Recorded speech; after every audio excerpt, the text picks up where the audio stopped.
Daniel, I have a question for you. Based on the studies that you've come across to this point, again, let's make an assumption here that you've come across all of the studies that have attempted to demonstrate the validity of the germ hypothesis. Would you say, to your knowledge, at this point in time, the germ hypothesis has been, again, based on the information that you have at this point, sufficiently debunked? I know that's I a don't ever want tough to one. say anything 100% conclusively. Right. Right. As I said, I'm always willing to change my mind on things. I'm open to all possibilities. The information that I've come across doesn't lead me to that conclusion. I went into this with an open mind. I just reported on exactly what I found. I didn't go into this with any preconceived ideas, or I didn't want to achieve a certain outcome. I was actually hoping that I would find stuff that would allow me to conclude that germs cause disease, because then I can just go back to sleep. I can just go back to my normal life. I don't have to worry about this stuff anymore. But I found a lack of evidence demonstrating contagion. Right. So I'm talking about viral contagion here. Now, this is not to say that it possibly doesn't happen. Those papers may exist somewhere hidden in the dark recesses of the medical literature. But until such time as that information is brought forward, I don't think we can make any firm conclusions that these diseases like the cold and flu are contagious. Beautifully said. Beautifully said. And I appreciate your refraining from making positive claims about this, because from a larger perspective here, what you, Tom, Andy, myself, all of us are simply doing is we're analyzing the claims of those who say that it is this way, and here's the evidence we have that it is this way, and simply saying there's no evidence actually that it is this way. You have not sufficiently proven that it is this way, and that has huge, major implications, like life-saving implications for all of mankind. And a lot of people will respond to me like, I'm not going to get this anyway. Like, why does it matter whether I think these things cause illness or not? It's really not that big of a deal. I've even had it, I spoke at a conference, and it was a conference based on solutions, and I spoke on this topic. And afterwards, I was approached by one of the organizers, and he had told me that I'm really disappointed in you. I don't consider this topic to be a solution. And my response was, I don't understand how you can't possibly see that this is a solution. This with respect to health, this is the ultimate solution, because it's realizing that your level of health, again, based on what we have come across this far, is almost 100%, if not 100%, in your control. And you do not have to be worried that other people around you who are exhibiting symptoms of illness are going to cause you to become sick. And that would then mean all of the medical tyranny that we've been exposed to over the last 4 years and beyond, and the entire CDC childhood schedule, and really the entire approach of both allopathic and the overwhelming majority of alternative approaches to health are severely flawed, because they're all coming from this foundation that is based in total nonsense.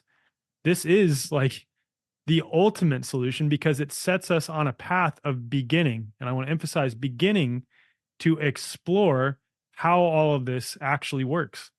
Yeah, you're right, Alex. I mentioned this in the book. Even if there are germs that make you sick, if you believe that they're going to make you sick, they're going to make you sick. If you don't believe they're not going to make you sick, they're not going to make you sick. So irrespective of whether they exist or not, is a moot point. It's more about what's going on here. And what that means is you are in control. You have control over how you respond and react to things that you're exposed to in your environment. Whether that be a germ, an idea, a thought, a toxin, a poison, a food, whatever that might be, you have control over this. You have autonomy over your body. I think that it's possible germs have been used as a scapegoat for the deleterious and harmful effects caused by exposure to poisons, toxins, pollution in our environment. So without a germ, you then have to look for the true causes of disease. When people realize that actually it's the poison in your water, it's the poison in your air and your food and in your thoughts and on social media, and just basically the poison on all aspects of a modern Western society that is making you sick and not a germ, that automatically means that you have the power to minimize your exposure to those things and then do things to help eliminate the things that you have been exposed to from your body to help heal yourself. It's incredibly empowering. It means that there's not something lurking in the shadows just waiting to pounce, and disease just happens by chance and it's a random occurrence, or it's down to your genetics and doesn't matter what you eat or what you think or what you feel or what you do, that you're going to get sick anyway. It's actually the opposite. And we've just been disconnected. We used to know this stuff. We've forgotten it. And hopefully over time, people will reconnect with this information that we've been disconnected from, and people will become motivated, empowered, and inspired to take control back over their own health. Amen. So well said. You know, it's in addition, I want to make an addition to what you said with respect to us now having to look for the true causes, because germs have been the scapegoat. The exciting thing for me, and I know you've spoken on this as well, is we have to start looking at the sort of metaphysical underpinnings for all of these things, especially with respect to the phenomenon, or the phenomena rather, of, you know, multiple people experiencing things in the same space when, you know, at the very least, we don't see anything physically that could be causing this to happen, like this laughing situation that you referred to in Africa. What is the cause of that? And that's where it becomes a really interesting pursuit that leads you to questioning the entire nature of reality itself. I know that's what it's done for me, at the least, as I've started going down this rabbit hole and looking at things like Gerald Pollack's work and Gilbert Ling and Veda Austin, and then Eileen McCusick with respect to the human biofield, and sort of all these things and how they play into the, you know, presentation of symptoms and how we all as human beings relate to each other and to our environment. And it's such a fun creative pursuit, and I just want to get as many people as I can joining in that creative pursuit, trying to explore how really all of this works. And man, this was one of my favorite episodes I've recorded in a while. Like maybe one of my favorite episodes, maybe because I'm like so passionate about this topic, but you're so articulate and eloquent, and it's clear you've done your due diligence, and it's just really refreshing to hear how you're so open. Like even between the end of COVID and now, you've continued to explore parasites and you've completely changed your perspective, and then you admit that. And it's just really refreshing. We need more people like that. You've set such an incredible example. But it's gone further than just writing the book for me, Alec. It's made me realize that health's actually really simple. It's not complicated. It's not hard. There's not thousands of different diseases. There's not thousands of different causes of diseases. The body can heal itself, I believe, from anything, within reason, obviously. And we've just forgotten this. This is all old, ancient knowledge that our forefathers knew, that has been developed over thousands of years since the time of people like Hippocrates. And we got to a point in the late 1800s where we knew all of this information.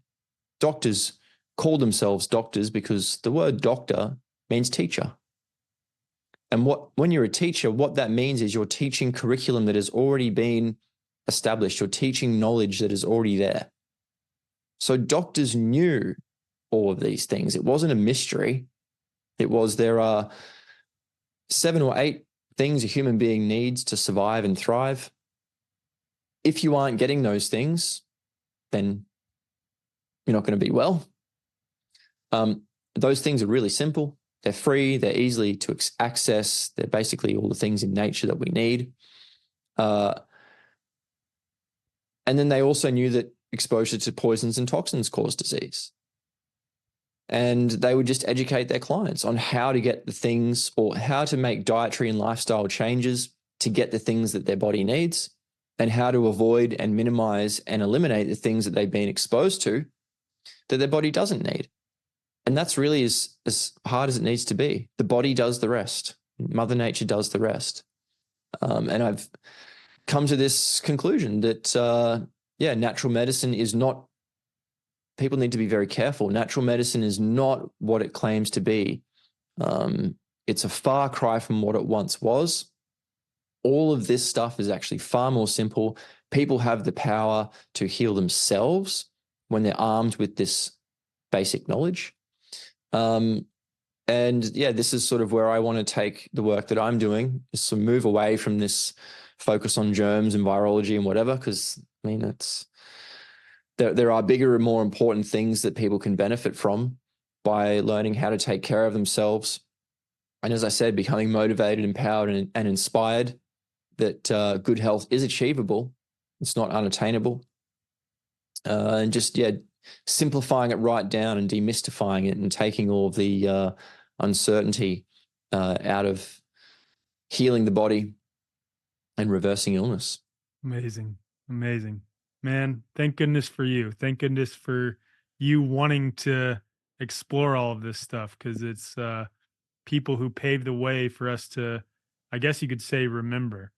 Because, as I've learned, Ayurveda, even chiropractic in its foundation, they didn't consider germs as a causative agent. Traditional Chinese medicine, they didn't consider contagion to be a real thing with respect to germs passing from person to person.